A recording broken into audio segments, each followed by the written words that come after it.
그러나 주님께서는 이 또한 모든 것들이 다 지나가게 하시고 지나간 이후에 우리가 고백을 하는 거죠. 이 모든 것들이 주님의 은혜였고 그때는 그 상황에서 문제에서 도저히 빠져나올 수 없을 것 같은 함몰되는 그런 상황이었는데 이제 돌아보니 주님의 은혜로 그 시간들이 다 지나갔고 또 감당케 되어졌고 그 이면에는 주님께서 함께 하심이 있었음을 믿습니다. 이런 고백이 우리에게 있는 줄 믿어요. 자, 그렇다면 우리가 한 해를 돌아볼 때 그렇죠? 결국 오늘 이제 말씀 뽑잖아요. 2024년 말씀을 뽑기 위해서 한 해 말씀을 2000년도부터 각 한 사람 한 사람 성도들에게 주어진 말씀을 제가 다 이렇게 봤어요. 보면서 저도 제 말씀을 좀 봤더니 참 모르겠어요. 저 같은 경우는 비슷하게 맞아요.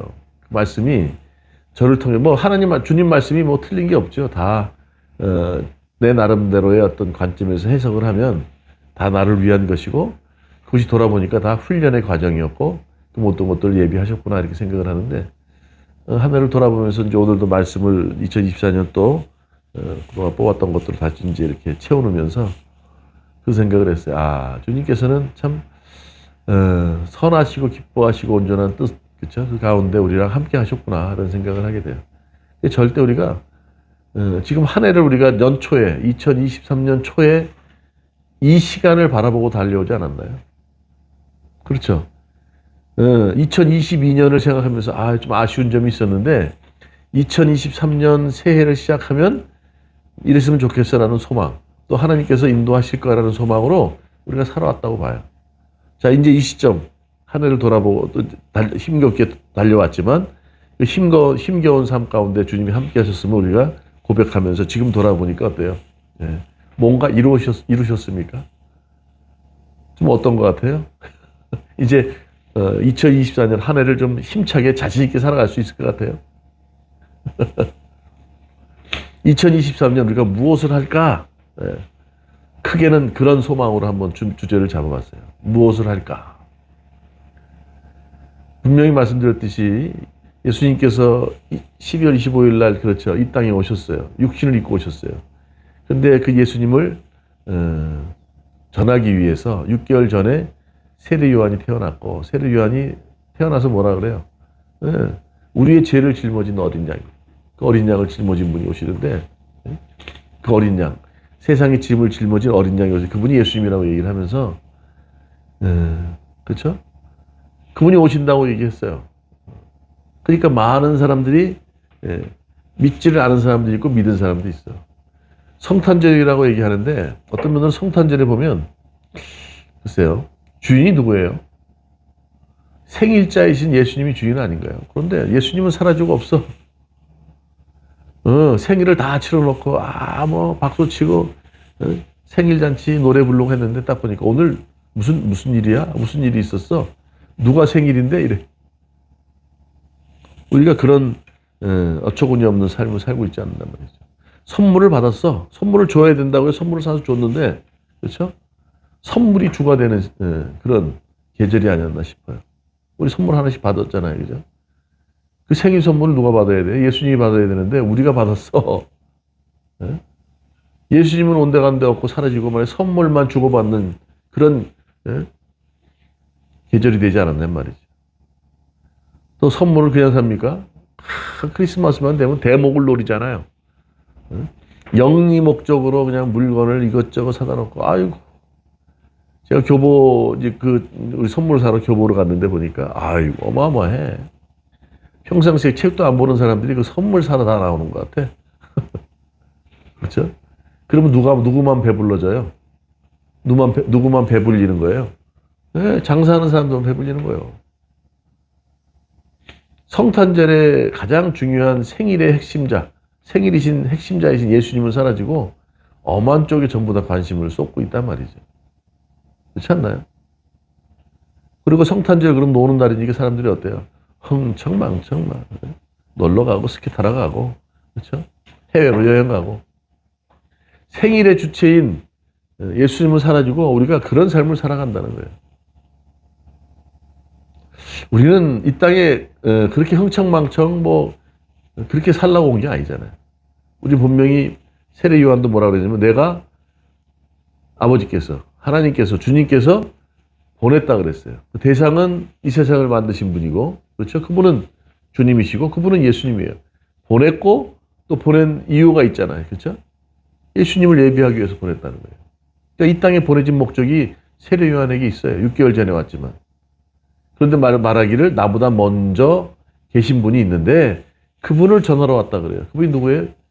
어제나 오늘이나 영원토록 계시는 예수님을 얘기하고 있단 말이죠. 근데 그분은 사라지고 없고, 우리가 이 땅에 지금 살아가고 있습니다. 그러나 잠시 후면 사라지는 것이 아니라 짧게는 80년, 100세까지 살다 가요. 구원받았지만 구원받은 자로서 이 나라에 속해서, 그렇죠? 우리는 대한민국 국민이니까 이 나라에 속해서 충분히 백성으로서의 가치를, 그렇죠? 다 해야 돼요. 나는 믿는 사람이니까 이 세상하고 달라. 그리고 정부가 하는 일을 무조건 반대하는 게 아니라, 그렇죠? 충분히 정부가 하는 일을 감찰하고 감시하고 잘하고 있는지 못하고 있는지 우리가 항상, 그렇죠? 지켜보는 거예요. 그들과 함께 악이 팽창하지 않도록, 악이 만연하지 않도록 통제하고 절제할 수 있도록, 예방할 수 있도록 우리가 함께 참여하는 거예요. 협조하는 거예요. 그래서 세금도 내는 거예요. 그렇죠? 네. 우리가 존재하는 이유가 있단 말이에요. 당장 이 나라에 와서 그냥 구원받았으니 우리만 독불장군처럼 살아가는 게 아니라 이 정부와 이 나라를 위해서 함께 우리의 자리에 최선을 다해서 삶을 살아가는 거예요. 또 그것을 끝나는 게 아니죠. 네, 세상 철학, 세상의 가치로 살아가는 사람들에게 이것이 전부가 아니다라는 것을 알리기 위해서 복음을 전하는 삶을 살아야 되지 않습니까? 이 땅에 보내진 이유가 그래요. 우리가 힘들고 어렵지만 왜요? 세상 사람들처럼 이익을 추구하고 그들이 얘기하는 어떤 성공을 위해 살아가는 게 아니란 말이에요. 그러다 보니까 힘들 수밖에 없죠. 그러나 우리는 분명히 그들에게 이 땅에 존재해야 되고 내가 이 땅에 온 이유를 분명히 알려야 될 필요가 있단 말이에요. 삶으로 또 말씀으로 또 관계 속에서 그것이 필요하다는 거죠. 우리의 목적은요 세상 사람들과 달라요. 좀 뭔가 형이상학적이에요. 그렇잖아요. 도덕 윤리를 뛰어넘어요. 그것뿐만 아니라 그 이상의 것들을 우리는 베풀고 살아야 되고 보여주고 살아야 된다는 거죠. 그러니까 힘든 거예요. 그래서 신앙의 삶이 누구한테 핍박받고 오해받는 것 때문에 힘든 게 아니라 그런 삶을 살아내야 되기 때문에 힘든 거예요. 그래서 그런 삶을 살아내기 위해서는 오해, 핍박 당연히 있을 수밖에 없다는 거죠. 왜요? 값없이 구원받은 자들이거든 우리는. 그렇지 않습니까? 세상 사람들은 그것도 안 하려고 하잖아요. 자, 오늘 우리는 소망 가운데 이제 2023년을 오늘 하루면 이제 추억의 한 페이지로 넘기고 2024년을 우리가 소망할 텐데 노래 제목 같네요. 그 기다림으로 우리는 살아가는 거예요. 그렇죠? 무엇을 그렇다면 2024년은 우리는 무엇을 할까 생각해 보자는 거죠. 우리는 그동안 2023년 힘겹게 달려왔습니다. 우리는 힘겹게 달려왔지만 돌아보면 주님이 다 이렇게 박수 쳐주고 응원해 주시고 할 수 있도록 터전을 다 만들어 주셨다고 봐요. 이미 주님의 계획은 다 돼 있었어요. 그 길로 인도하시기 위해서 우리를 몰아가셨어요. 그래서 우리의 삶을 간섭하시고 혹독하기도 하셨다는 거예요. 우리는 그거를 볼 때 너무 참 무거운 한 해를 살아왔어.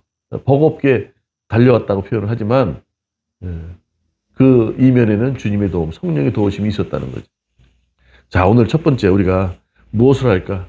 항상 오늘 우리 보면 기다림 속에 살아가야 된다는 거예요. 세상 사람들은요, 목표가 없어요. 기쁨은 기다림에 비례한다는 거예요. 우리가 뭘 기다린다는 것은 뭘 바라고 기대하잖아요. 그렇죠? 뭐가 기다림의 크기에 따라서 내가 바라는 것이 이루어질 때 기쁨이 더 크다는 거예요. 그렇죠? 기쁨은 기다림에 비례한다. 또 우리가 뭘 강구하잖아요. 막 강구합니다. 강구, 그렇죠? 강구에서 이루어지는 게 하나님의 응답 아닙니까? 응답은 우리의 간구에 비례한다. 맞죠? 우리가 많은 걸 요구하고 필요한 것들을 위해서 주님 도와주세요. 힘들어요. 제가 최선을 다해서 삶을 살아내겠지만 주님이 도와주시고 주님이 인도해 주시고 주님이 앞길을 예비해 주시지 않으면 그러니까 우리를 뭐 잡아서 이끌어 주시는 게 아니라 늘 옆에서 그 힘되게 해주시고 깨닫게 하시고 다시금 포기하는 과정 가운데 일어나서 살아갈 수 있도록 주님이 도와주셔야 가능합니다. 그런 간구가 클수록 응답이 더 커진다는 거예요. 저도 이 책을 보지 못했어요. 잠시 오늘 요 설교 때문에 줄거리 몇 페이지 한 열 몇 장 되는 걸 좀 봤는데 사무엘 베케트라는 사람이 고도의 책이 아니라 이제 시극으로 1953년도에 발표됐다는데 고도를 기다리며라는 그렇죠? 이게 참 재밌는 게 이 베케트라는 사람이 1953년도에 시극을 발표하고 63년도인가에 노벨 문학상을 받았어요. 근데 이 사람은 이 책을 써놓고 이게 그때는 완전 혹평을 받았어. 이게 도대체 무슨 내용이냐. 이게 이 시극이 뭔지를 몰랐대요. 그래서 부조리극이라고 표현을 해요. 부조리극. 그러니까 부조리극은 제2차 세계대전이 끝나고 나서 인간의 의미와 그렇죠? 존재의 의미와 가치가 없다는 거예요. 그래서 다시 말하면 현실에 일어난 일들, 실존에 크게 의존하는 거예요. 그러니까 현실에 나타나는 걸 전부로 알고 그것을 보고 판단하는 거예요. 그러다 보니 전후 이후의 세대니까 어때요? 아무것도 없잖아요. 폐허가 되고 소생이 되지 않을 것 같고 그런 상태였을 거 아니에요. 그러니까 인간들의 어떻게 해요? 예. 존재의 의미와 목적은 아무것도 필요 없고 다시 말하면 모든 소통이 다 붕괴돼서 일어나는 현상, 형태를 얘기를 해요. 그렇죠? 그래서 이런 희극이 이제 발표가 됐는데 너무 이게 무슨 뜻인지 무슨 의미인지도 몰라. 또 심지어 이 책을 이 연극을 만든 사람도 이 고도라는 의미가 뭔지도 몰라. 자기도 어떤 의미를 썼는지를 몰라. 근데 이 고도라는 단어를 보면 영어로 신, God, 그다음에 불어로 대우, 뭐 DIU, 그러니까 디오 어떻게 읽나요? 불어로. 보자면 이제 그 그리스 신화 같은 우상 이런 걸 표현돼요. 그 두 나라가 합쳐진 거예요. 근데 이 혹평받은 희극을 캘리포니아에 있는 맨튼이라고 하는 교도소에 그걸 발표를 한 거예요. 가서 이제 열기를 한 거예요. 근데 그럴 수밖에 없었던 게 교도소에는 여자가 들어오면 안 되잖아요. 그래서 여자가 나오지 않은 희극이기 때문에 할 수 있었다는 거예요. 그러니까 희극을 발표했는데 놀랍게도 끝나는 시점에 교도소에 있는 재수자들이 전부 다 일어나서 기립박수 치면서 눈물을 흘리더라는 거예요. 그 시대에 이미 혹평을 받았어요. 이게 도대체 이게 무슨 연극이냐. 그러면서 많은 사람들은 이 고도라는 뜻을 신이라고 표현하는 사람도 있고, 그러니까 신을 기다린다. 그다음에 교도소에 있는 사람들은 자유라는 걸 표현했겠지. 네. 우리에게는요, 뭔가 기다린다는 게 중요해요. 소망을 갖는다는 게 중요하다고요. 세상 사람도 그렇게 갔겠죠. 이 희극을 만든 사람 자체도 이 고도라는 의미를 뭔지를 모르고, 만들었는데, 그것을 받아들이고 본 사람들은 나름대로 고도라는 것을 자기 입장에서 해석을 하는 거예요. 그렇죠? 우리는 분명히 목적이 있어요, 없어요? 우리는 소망을 바라보는 대상이 있단 말이에요. 믿지 않는 사람들도 이런 희극, 연극을 보고 이런 판단을 한다는데 우리는 어떻습니까?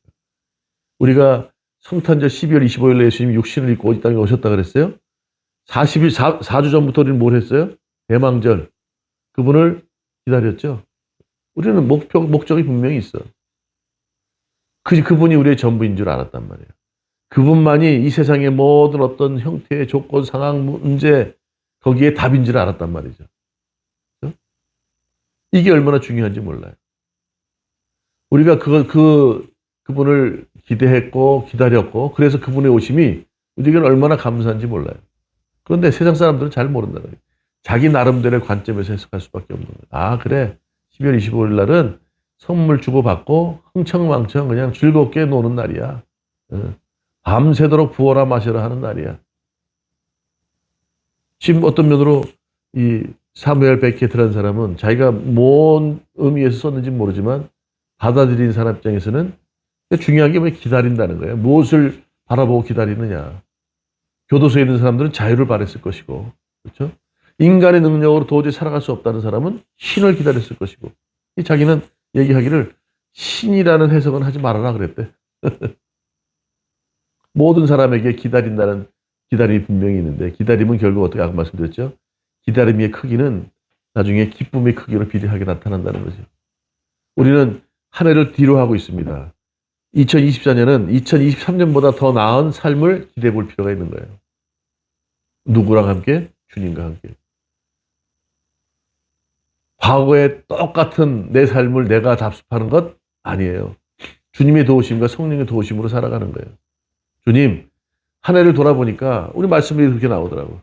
네, 그냥 내 의의가 드러났고, 그렇죠?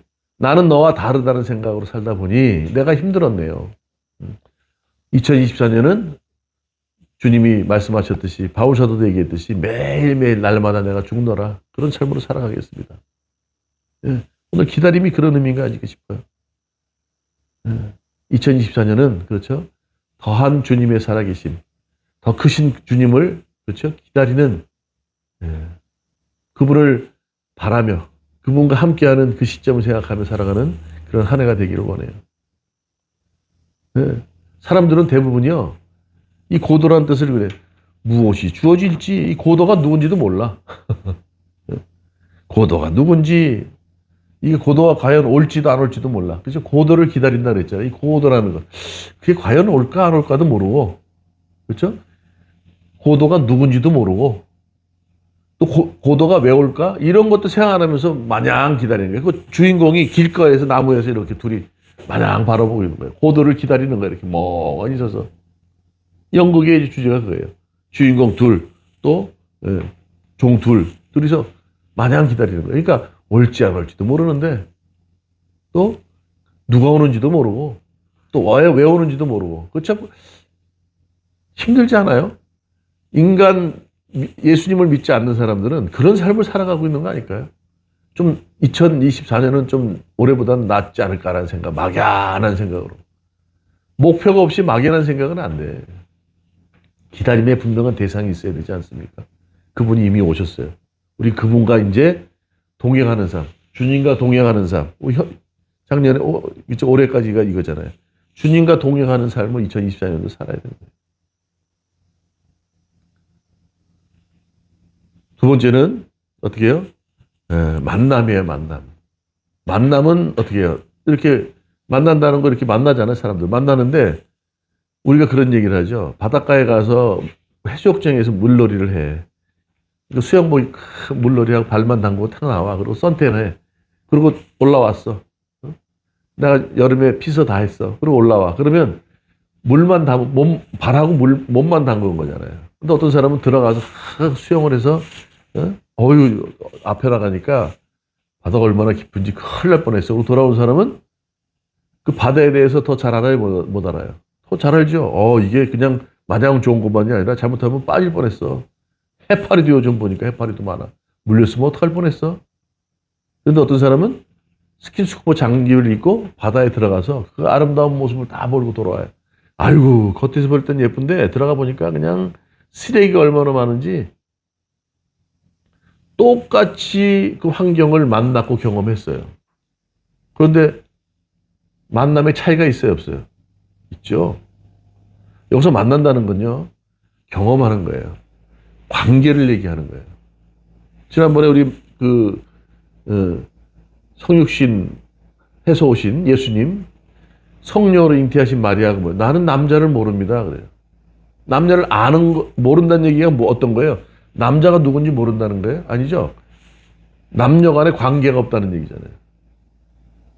우리는 그게 중요해. 오늘 만남이라는 게 우리는 이미 삶 속에서 예수님이 어떤 분인지를 경험하게 됩니다. 그렇습니까? 안 그렇습니까? 나는 나 나름대로 살아가는 것 같은데 어느 순간 이게 주님의 은혜였구나 돌아보니까. 우리는 그렇게 깨닫게 되고 고백하게 돼요. 그건 진정한 만남이잖아요.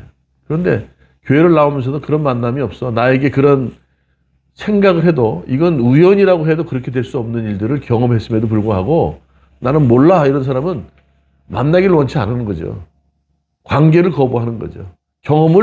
나는 경험을 생각하지 않겠다는 거예요. 그런 건 세상에 그런 일이 뭐 얼마나 많은데. 만남이라는 그런 거예요. 하나님이 말씀으로 아는 게 문제가 아니라 말씀을 아는, 그렇죠? 늘 나와 함께 하시고 돕고 인도하신다는 그분을 어떻게 해요? 내가 실제로 삶 속에서 경험하는 것. 그게 만남이에요. 우리는 그런 경험이 있는 한 사람 한 사람인 줄 믿습니다. 그래야 흔들리지 않아요. 막연한 기다림이 아니고 또 막연한 그냥 단순한 만남이 아니로, 그렇죠? 분명히 목적이 있고, 그렇죠? 그다음에 단순한 만남이 아닌 깊은 경험과 관계가 있는 그런 만남이 필요해요. 그럴 때 뭐가 나타날 수 있을까요? 내가 그렇다면 무엇을 해야 될까가 나오는 거예요. 이게 얼마나 중요한지 몰라요. 사도행전에 그렇게 얘기합니다. 예수님께서 4장 13절 22절에 우리는 보고 들은 것을 말하지 않을 수 없다 그래요. 생각해 보세요. 이순신 장군이라는 사람은 우리가 명량이라는 영화도 봤죠. 노량이라는 영화도 나왔더라고. 다 그 이순신 장군에 대한 영화예요. 보면 어마어마해. 일본에서 난다 긴다고 하는 장수들이 배를 몰고 와요. 그런데 이순신 장군을 경험한 사람들은 쉽게 보면 안 돼 이렇게 얘기를 하는데 아주 뭐 자기가 옛날에 어떻게 해요? 뭐 귀신 장군이라고 그랬대. 그냥 물어뜯고 안 놔준다는 거야. 그러니까 뭐 이순신 그까지가 괜찮다고 그러고 한 번 경험하고 나더니 그다음부터는 실을 떨어. 이순신은 한 번에 끝나지 않아요. 끝장을 보는 사람이에요. 열도 끝까지 쫓아가서 저놈들을 다 잡지 않으면 저놈들은 또 노략질하고 쳐들어올 놈들이라고. 그러니까 아주 일을 가려. 나중에 영화에 보면 이순신 하는데 제대로 만난 거지 이순신이 누군지. 그러면 그 사람에 의해서 꿈에도 나타나지 않을까요? 무서운 거야, 무서운 거. 그런데 좋은 만남이 이루어진다면 늘 그 사람만 생각하지 않을까요? 우리는 예수님이 그런 분 아니에요. 이게 얼마나 중요한지 몰라요. 네. 오늘 그 얘기하는 거예요. 그분을 만났어. 일본 가서 무슨 뭐만 있으면 이순신 치를 떨어내가 왜 다시는 저 조선 땅에 그냥 들어가지 마 이런 얘기 하지 않겠냐고. 그렇죠? 오늘 얘기하는 거예요.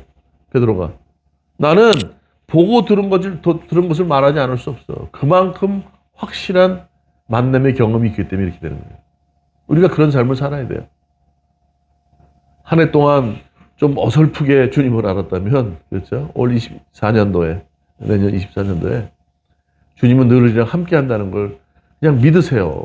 예. 저는 그냥 자꾸 그럴 수밖에 없는 게 제가 한 3개월, 뭐 짧게는 3개월, 6개월 동안 너무 힘들었는데, 그렇죠?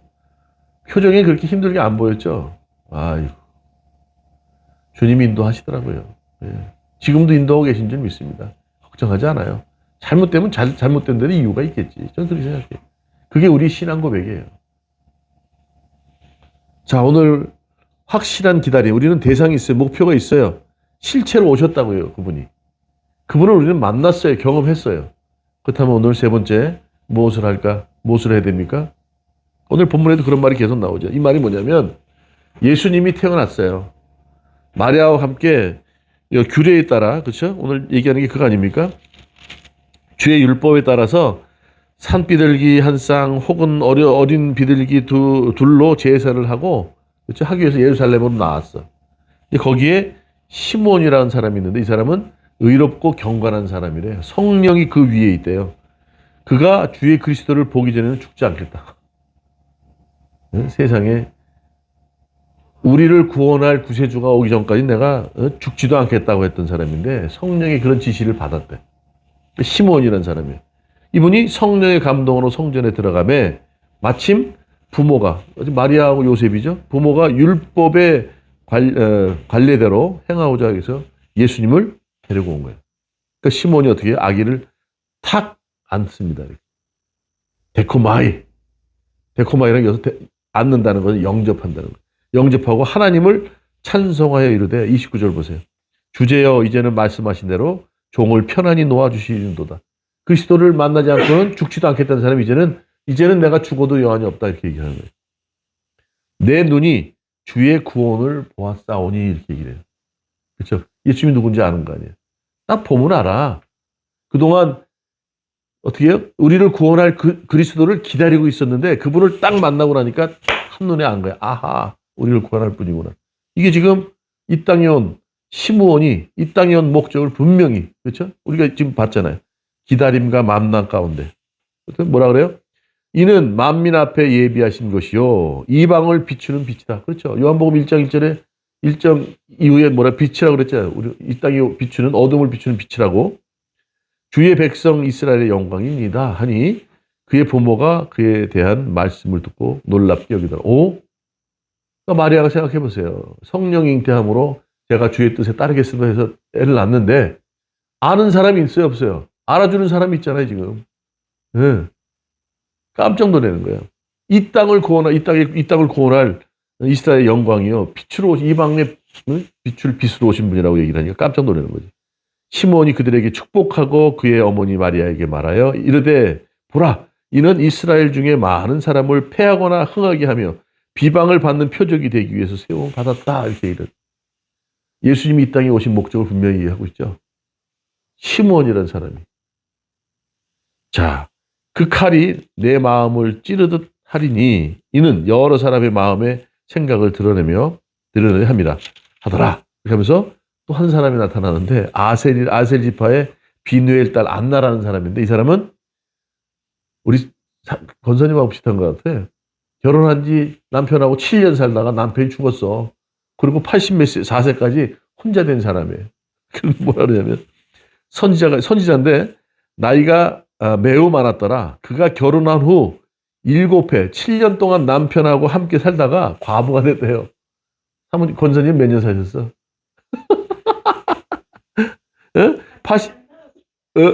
3년? 그러니까 권사님은 더 하시네. 3년 살고 지금 과부가 되신 거잖아. 딸 하나 키우면서. 여기는 7년 살다가 84세까지 지금 혼자 과부가 돼서 살던 사람인데 이 사람이 성전을 떠나지 아니하고 주야를 금식하며 기도함으로 섬기더니 마침 이때가 와서 하나님께 감사하고 예루살렘의 속량을 바라는 모든 사람에게 그에 대하여 말하니라. 그렇죠? 예수님이 오신 걸 알고 있는 거예요. 그때까지 지금 금식하면서 기도하면서 기다렸던 거예요.